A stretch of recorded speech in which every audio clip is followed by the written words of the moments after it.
दापोली तालुक्यातील असोंड गावची रखवालदार साक्षात ग्रामदेवता आई सोमजाई माऊलीच्या नवरात्रोत्सवाला सध्या मोठा उत्साह पाहायला मिळतोय।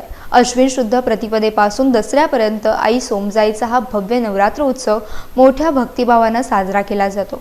उत्सवाच्या पहिल्याच दिवशी केवळ आई सोमजाईच नाही तर श्रीदेव माणकेश्वर, श्री सोमेश्वर, श्री रवळनाथ, श्री आई मानाई, श्री आई काळकाई आणि श्री आई विठ्ठलाई यांसारख्या इतर ग्रामदेवतांनाही आकर्षक आणि नयनरम्य शृंगार चढवला जातो। यामुळे आईचे रूप अधिकच तेजस्वी आणि मनमोहक दिसते, ज्यामुळे भाविकांना एक वेगळेच समाधान आणि आनंद मिळतो। दररोज सायंकाळी पूर्ण ग्रामस्थांच्या उपस्थितीत आईची भव्य महाआरती होते। रात्रीच्या जागरणामध्ये भजन, कीर्तन आणि पारंपरिक मुलकी नृत्याचं आयोजन केलं जातं।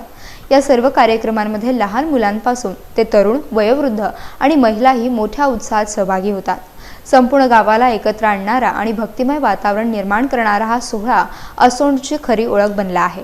भक्ती आणि उत्साहाने भारलेल्या या उत्सवाचा अनुभव घेण्यासाठी दूरहून भाविक आवर्जून येतात।